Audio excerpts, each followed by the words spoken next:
Од 200 до 500 евра казна во денарска противвредност за оној кој неовластено пука од огнено оружје, употребува пиротехнички средства или сличен експлозивен или лесно запалив материјал, или на сличен начин го нарушува мирот и безбедноста на граѓаните.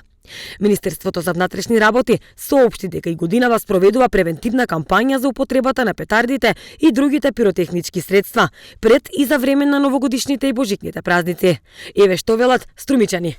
500 евра казна ќе има за употреба на пиротехнички средства како петарди, например, еве поточно за новогодишните и божичните празници. Што мислите за тоа? Па исправно, нека има. Се употребуваат и баш за тие празници? Се употребуваат. Употребуваат се, тај што сака ги употребува.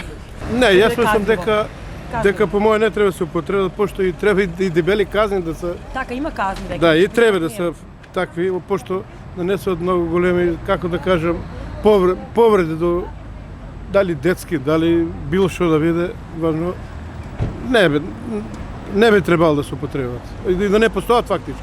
У никоја смисла, тоа е од мене. Друго. Последно време многу помалку се употребуваат петарди, бидејќи казни се големи.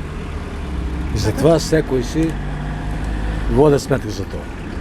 И затоа намали на продажбата на петарди. Барем за што се однесе до струмци. Директната продажба и тргувањето со петарди и пиротехника се казнува според кривичниот законник. Во неговиот член 396 се предвидени затворски казни од 3 до 10 години за недозволеното изработување, држење и тргување со оружје или распрскувачки материи.